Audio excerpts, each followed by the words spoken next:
سورہ علق کی ابتدا ہے.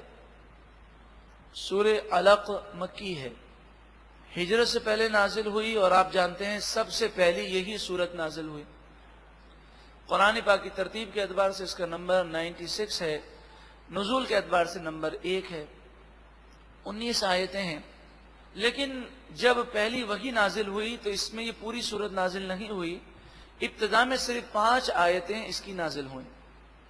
غار حرا کا واقعہ اور کس طرح اس سورت کا نزول ہوا، وحی کی ابتدائی لمحات جو ہیں وہ آپ بخوبی جانتے بھی ہیں، اور بخاری شریف کی پہلی جلد کے ابتدائی صفحات میں اس کا واضح اور آسان طور پر ذکر بھی موجود ہے. بسم اللہ الرحمن الرحیم.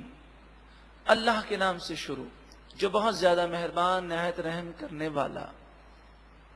اقرا پڑھیے، بسم ربک الذی خلق، اس رب کے نام کے ساتھ پڑھیے جس نے پیدا کیا. خلق الانسان من علق، جس نے انسان کو جمے ہوئے خون سے پیدا کیا. اقرا آپ پڑھیے، وربک الاکرم، اور آپ کا رب عزت دینے والا ہے، وہ عظیم رب ہے. الذی علم بالقلم، جس نے قلم سے لکھنا سکھایا. اب قلم ہو یا قلم کی طرح کوئی بھی چیز ہو، جس چیز کے ذریعے ہم لکھتے ہیں، چاہے وہ پرنٹ میڈیا ہو، چاہے وہ ہم کمپیوٹر یوز کریں، کچھ بھی کریں، تو لکھنے والی چیزوں کی آج بھی دنیا میں بہت اہمیت ہے، اور علم لکھنے ہی سے محفوظ کیا جاتا ہے. علم الانسان ما لم یعلم، اس نے انسان کو وہ باتیں سکھائیں جو وہ نہ جانتا تھا. بعض مفسرین نے فرمایا الانسان سے مراد انسان کامل سرکار دو عالم صلی اللہ علیہ وسلم ہے، یعنی نبی اکرم صلی اللہ علیہ وآلہ وسلم کو وہ ساری باتیں سکھا دیں جو آپ نہ جانتے تھے. کلا ان الانسان لیطغی، ضرور بے شک انسان ضرور سرکشی کرتا ہے، نعمتوں پر شکر ادا نہیں کرتا. الرآہ استغنا، اللہ اکبر. رآ کے لفظی معنی ہے دیکھا اس نے. الرآہ استغنا، انسان سرکشی کرتا ہے اور اپنے آپ کو کسی کا محتاج نہیں سمجھتا، غنی سمجھتا ہے، بے پرواہ سمجھتا ہے.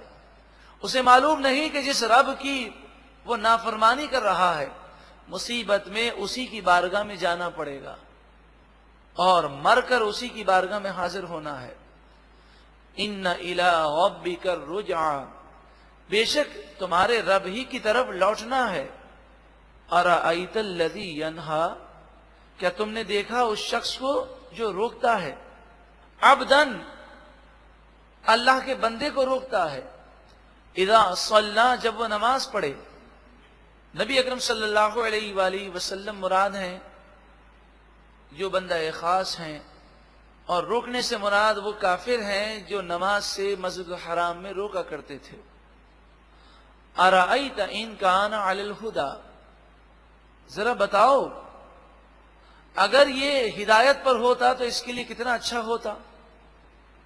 او امر بالتقوی، یا وہ تقوی پرہیزگاری کا حکم دیتا تو اس کے لیے کتنا اچھا تھا.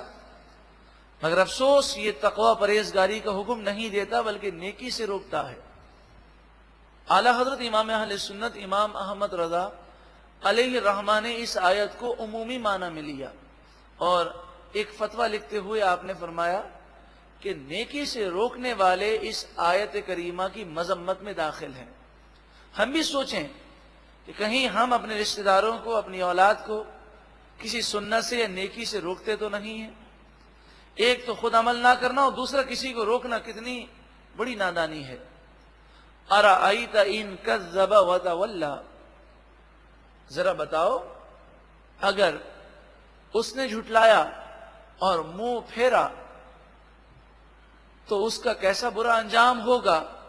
کبھی اس نے سوچا الم یعلم بان اللہ یرا، اللہ اکبر، یہ گناہ کرنے والا کیا نہیں جانتا کہ اللہ اسے دیکھ رہا ہے؟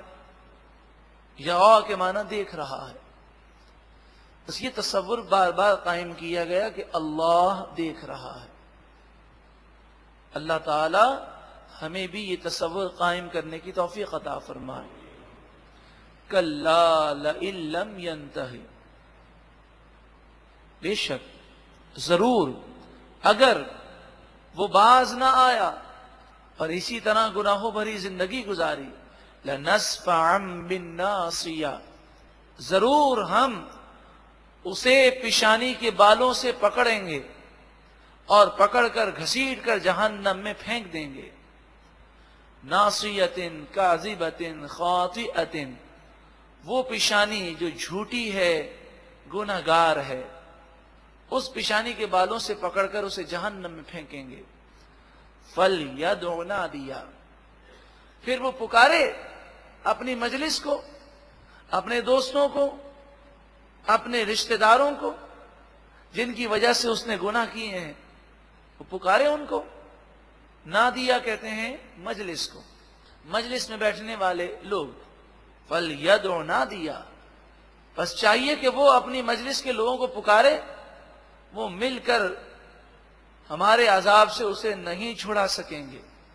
سَنَدْعُ الزَّبَانِيَّ، زبانیہ جہنم کے فرشتوں کو کہتے ہیں جو عذاب دینے والے فرشتے ہیں. ان قریب ہم جہنم کے فرشتوں کو بلائیں گے اور وہ انہیں گھسیٹ کر جہنم میں لے جائیں گے. کلا، ہرگز نہیں، کوئی اسے اللہ کے عذاب سے ہرگز بچا نہیں سکے گا.